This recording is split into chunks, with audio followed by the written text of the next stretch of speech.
All right. So behind me is one of the murals Seward's known for. I think it looks pretty good. Yesterday we found out that Eddie's fourth person in heaven is Marguerite. And since it's Marguerite, it should be pretty easy to figure this one out. What lesson is she going to teach? That all lives have meaning or value, or lost love is still love? I'm thinking you probably, excuse me, you probably already know that. And she had ended, Marguerite had, by saying to Eddie, for the bitter and the sweet. Today is Eddie's birthday. Eddie and his brother are sitting in the maintenance shop. This, Joe says proudly, holding up a drill, is the newest model. Joe is wearing a checkered sport coat and black and white saddle shoes. Eddie thinks his brother looks too fancy, and fancy means phony. But Joe is a salesman for a hardware company now, and Eddie's been wearing the same outfit for years, so what does he know? Yes, sir, Joe says, and get this, it runs on that battery. Eddie holds the battery between his fingers, a small thing called nickel cadmium. Hard to believe. Start it up, Joe says, handing the drill over.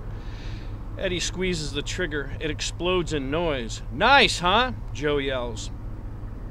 That morning, Joe had told Eddie his new salary. It was 3 times what Eddie made. Then Joe had congratulated Eddie on his promotion, head of maintenance for Ruby Pier, his father's old position. Eddie had wanted to answer, if it's so great, why don't you take it and I'll take your job? But he didn't. Eddie never said anything he felt that deeply. Hello, anybody in here? Marguerite is at the door, holding a reel of orange tickets. Eddie's eyes go, as always, to her face, her olive skin, her dark coffee eyes. She's taken a job at the ticket booths this summer, and she wears the official Ruby Pier uniform. A white shirt, red vest, black stirrup pants, and a red beret, and her name on a pin below her collarbone. The sight of it makes Eddie angry, especially in front of his hotshot brother. Show her the drill, Joe says. He turns to Marguerite. It's battery operated. Eddie squeezes. Marguerite grabs her ears. It's louder than you're snoring, she says. Ho ho, Joe yells. Whoa, she got you.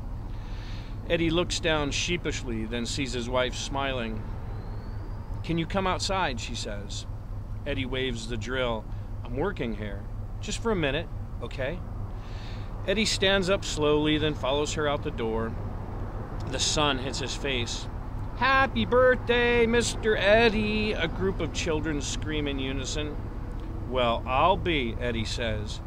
Marguerite yells, okay, kids, put the candles on the cake. The children race to a vanilla sheet cake sitting on a nearby folding table. Marguerite leans toward Eddie and whispers, I promised you'd blow out all 38 at once. Eddie snorts. He watches his wife organize the group. As always, with Marguerite and children, his mood is lifted by her easy connection to them and dampened by her inability to have them. One doctor said she was too nervous. Another said she waited too long. She should have had them by age 25.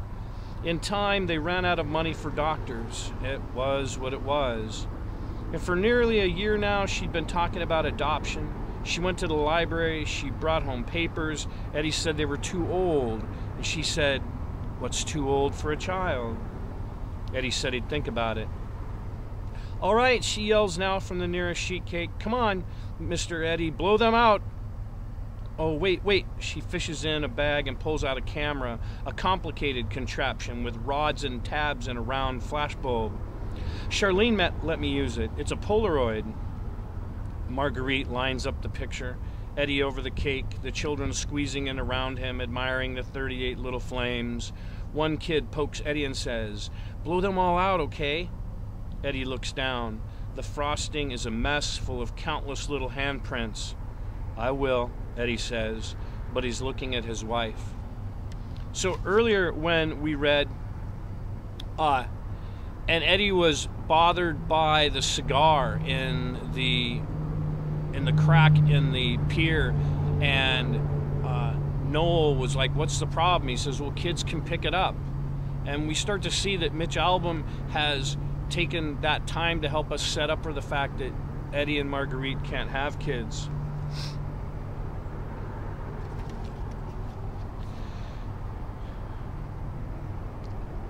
Oh, the other thing I wanted to say.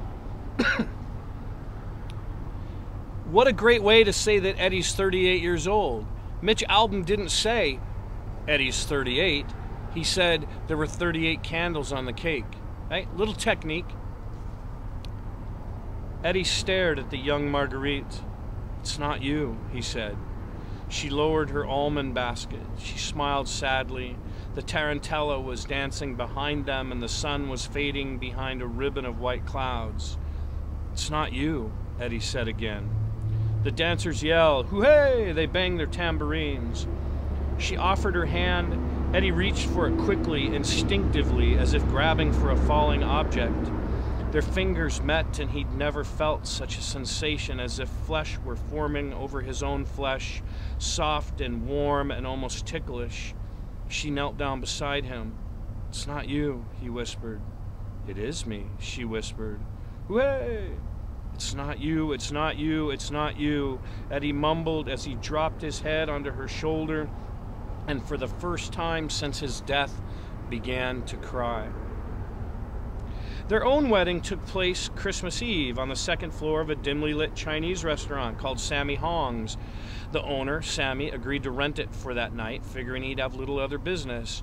Eddie took what cash he had left from the army and spent it on the reception, roast chicken and Chinese vegetables and port wine and a man with an accordion. The chairs for the ceremony were needed for the dinner, so once the vows were taken, the waiters asked the guests to rise, then carried the chairs downstairs to the tables. The accordion man sat on a stool. Years later, Marguerite would joke that the only thing missing from their wedding were the bingo cards.